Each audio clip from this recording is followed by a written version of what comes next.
Okay, so I was asked to talk a little bit about naturopathic medicine and the energy of astrology and how it can impact our health and how everything is kind of connected. There's been a lot of attention right now about the fact that we're entering into the time of the fire horse. A little bit about me: I'm a naturopathic doctor. I also practice different modalities, Vedic astrology, which is really nice when you're doing Ayurvedic medicine. Many of the herbs I use are based on the Ayurvedic medicine, but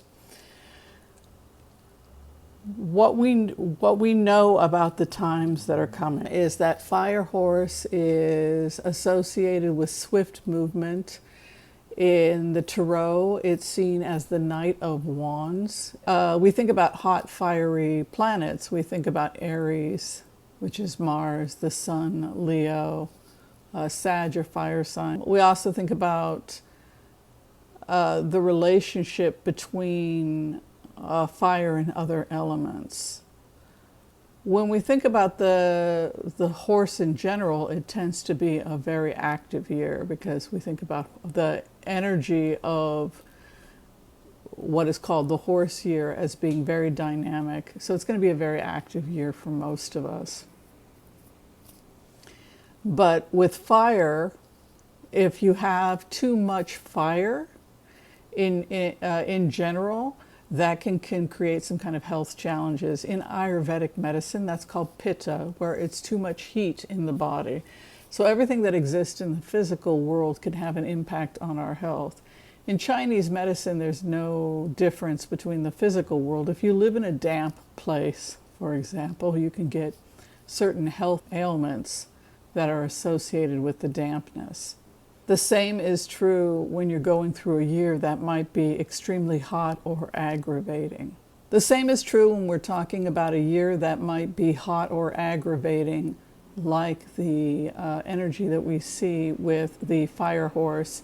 So if we have too much heat, that is associated with the organs of the heart and the small intestine. The heart and the small intestine could be getting too much heat. We might see damp heat in the small intestines, that small intestinal bacterial overgrowth, or SIBO, IBS symptoms. That can be too much heat and fermentation from infection.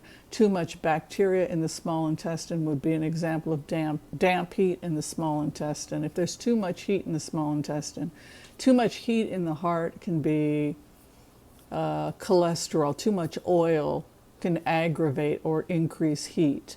So if we're talking about an anti-inflammatory diet to get the heat down, we're talking about dramatically reducing animal fat. Some people go so far as to be vegan, but reducing all fat is probably a good idea, with the exception of omega-3s, particularly the cold water fish, which is very cooling when you're dealing with that pitta heat. You want to cool it with, some people will eat lake fish because they're not as oily, but this idea of being mostly plant-based, avoiding too much animal products, particularly the oil, and moving more towards plenty of fruits and vegetables. A little bit of olive oil is fine. Fish is fine. Egg whites. And those are the things we think about when we're trying not to aggravate heat. The other thing I was going to say about this time of year is that the adversary of the fire element is the metal element, and in tarot, the metal element is the swords, and so it's very mental, like Aquarius, Libra, right? It's very mental. It's associated with the air, and the air element is associated with the lungs and the large intestine, and with the emotions of grief, right? When we sigh, that would be an example of the metal element. So we see an increase in fire this year. We're going to see an increase in fire, and we're going to see a weakness in the metal element, because fire attacks the metal element. So anytime you have a rise in fire, you're going to have a weakness in the metal element. So the metal element is lungs and large intestine. So we think about viruses that could attack the lungs, too much heat. Triple heater and pericardium are also organs that are associated with fire.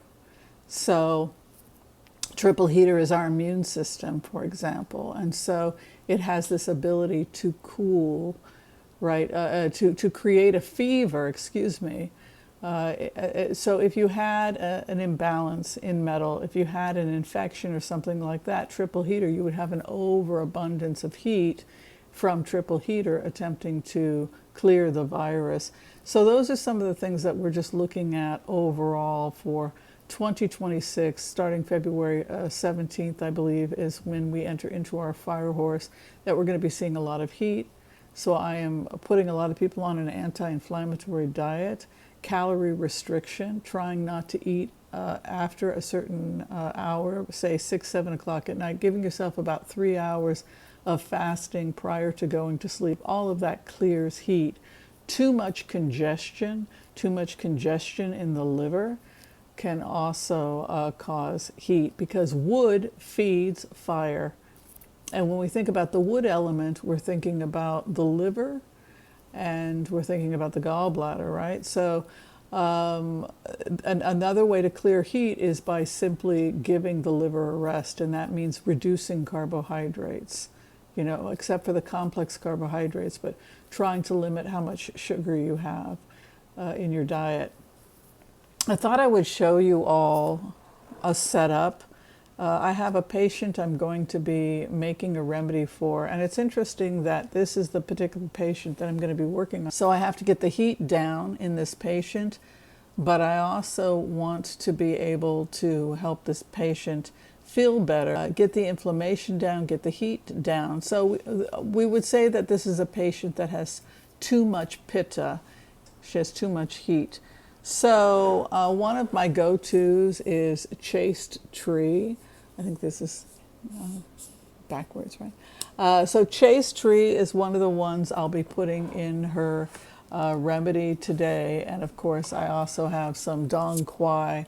I have some black cohosh I have to grab as well. But those are my two or three main herbs that I will always put into a woman's remedy if she has too much heat, is the chasteberry, the dong quai, and also called angelica. We're going to get some adrenal support as well. One of the things we lose as we get older is we lose elasticity. We start to have prolapse, a situation where a person will experience some prolapse. And so for prolapse, I will put in astragalus, and that just helps tonify. For extra adrenal support, I also give ashwagandha. Ashwagandha is very, very good for people that have a pitta or too much heat in the body. For people specifically who are pitta, they tend to be running hot in general. You want to be reducing oil, like I said, which can increase heat. It feeds the fire. The oil feeds the fire. And you want to be thinking about, particularly if you've got acne or redness, anything of this type, neem is usually put in a formula when we are trying to cool heat. Neem is a pretty amazing herb, and it's very good for reducing heat. Eleutherococcus, a great herb, Siberian ginseng. It is not as hot as, say, something like red ginseng. I don't give red ginseng usually to women when they have too much heat for that reason. I like to give amla as well. Amla is found in triphala, and amla is extremely helpful for reducing heat. Usually when I do a formula, it'll be between about 15 to 20 different herbs. And the amount of each herb that I put in depends on what the main issue is. For this individual, the main issues are her adrenals and helping to tonify her women's energy. So that's the main thing I'm focusing on. I usually will also put in licorice. Licorice is a nice herb that helps to move things. Gandoderma, also called reishi herb. Gandoderma, also called the herb of the immortal. I'll put some of that in as well to strengthen this particular patient.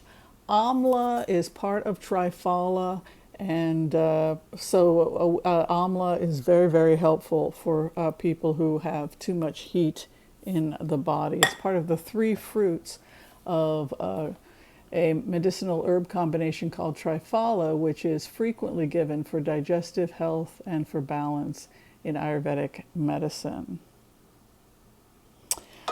So the last thing that I always like to do with this patient is finally I'll sprinkle on the side, after I've done the main support, things like holy basil. Holy basil can be helpful for healing trauma, but it's also cooling, as is passion flower. These are two nice medicines for healing.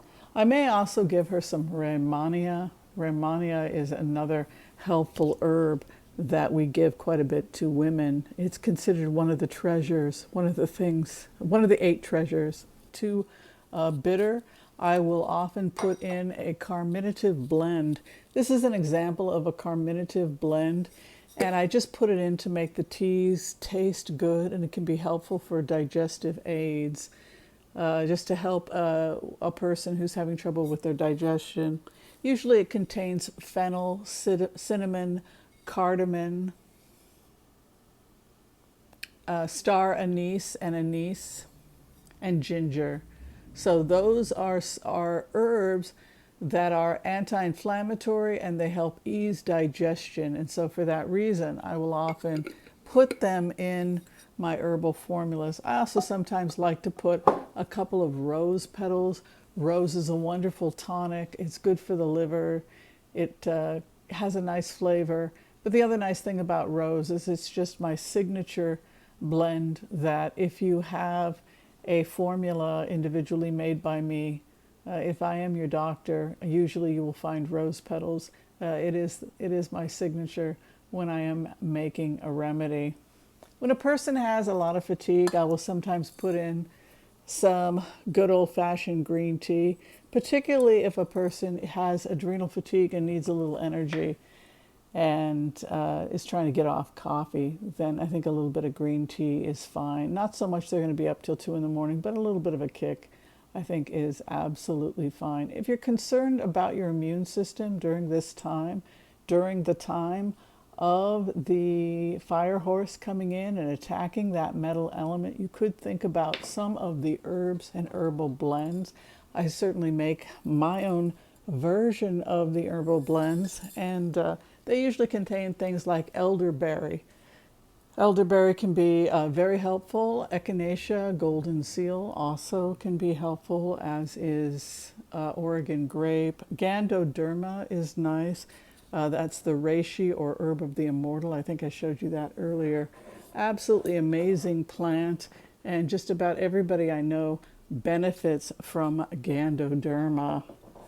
All right, so that is the remedy that I'm going to be making today for my client, and I hope it gives you a little bit of advice about things that you can do in order to improve your health as we come into this hot and fiery year ahead. If you need to see me as a naturopathic doctor or to have your cards and astrology done, you can find all that information below. Be kind to all so that all will be kind to you too. God bless. Peace out. We'll see you next time. Bye, everyone.